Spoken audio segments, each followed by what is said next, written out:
आपका क्वेश्चन क्या कहता है, two condenser C1 and C2 in a circuit are joined as shown in figure. The potentials of point A is V1 and that of B is V2. The potentials of point D will be, ये रहा आपके options, ये रहा diagram. आप लोग को मालूम है जब हमारे कैपेसिटर सीरीज में कनेक्टेड होते हैं तो क्या सेम रहती है कैपेसिटर्स पे, परफेक्ट हमारी चार्ज सेम रहती है। तो इस डायग्राम में क्लियरली दिख रहा है कि हमारे दोनों जो कैपेसिटर्स है कैसे कनेक्टेड है, परफेक्ट सीरीज में कनेक्टेड है। तो दोनों पे जो हमारी चार्जेस कैसे होंगी, परफेक्ट सेम होंगी। अगर हम इस कैपेसिटर पर चार्ज Q1 लेते हैं और इस कैपेसिटर पर चार्ज Q2 मानते हैं तो हमारी चार्जेस क्या होंगी, परफेक्ट इक्वल होंगी।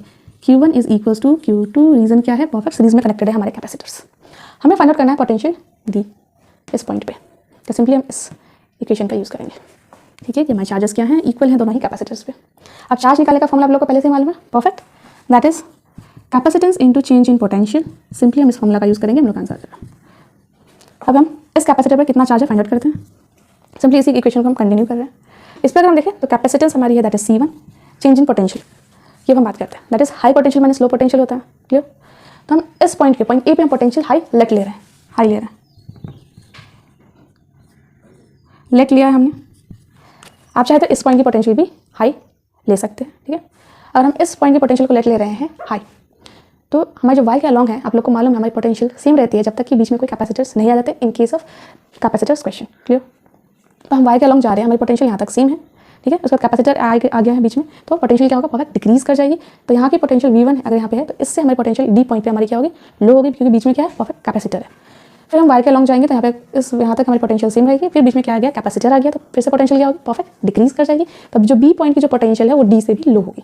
यानी कि यहाँ की पोटेंशियल अगर हम लेट हाई ले रहे हैं तो यहाँ की पोटेंशियल V1 से, इस ए पॉइंट से और बोल सकते हैं V1 से कम होगी, और इससे भी कम पोटेंशियल हमारी बी पॉइंट की होगी। क्लियर, सिमिलरली अगर आप इसको हाई लेंगे, अगर इस पॉइंट को अगर हम लेट लेते हैं, अगर इस पॉइंट को V2 ये बी पॉइंट पे पोटेंशियल को हाई लेते हैं तो हमारी जो डी की जो पोटेंशियल है वो इससे कम होगी और इस पॉइंट की पोटेंशियल इससे लो होगी। ठीक है, तो फिर ये लो हो जाएगी और ये इससे, इसके कंपैरिजन में ये लो हो जाएगी। फिर यहाँ पे हम आएंगे तो इससे भी कम ये वाली पोटेंशियल हो जाएगी। क्लियर, तो हम सॉल्व कर रहे हैं इस पोटेंशियल को लेट लेके, ये हाई है। क्लियर, दोनों तरफ कोई कहीं पर भी ले सकते हैं, दोनों तरफ से हम करेंगे तो आंसर हमारा सेम ही आएगा। क्लियर, हम इसको ले रहे हैं हाई, तो यहाँ की पोटेंशियल क्या होगा, perfect, that is high potential minus low potential, change in potential difference, that is यहाँ पे पोटेंशियल गिवन है दैट इज V1 है, यहाँ की हमें फाइंड आउट ही करनी है तो डी ही लेंगे, इज इक्वल टू, अब इस कैपेसिटर पे आते हैं, कैपेसिटेंस गिवन है C2, चेंज इन पोटेंशियल, यहाँ की पोटेंशियल हमारी क्या है, परफेक्ट हाई है तो हाई माइनस लो होगा, डी माइनस यहाँ की पोटेंशियल तो गिवन है दैट इज V2।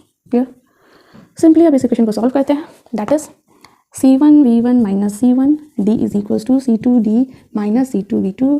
अब ये नेगेटिव में तो इधर में आके पॉजिटिव हो जाएगा, ये नेगेटिव तरफ जाके परफेक्ट पॉजिटिव हो जाएगा।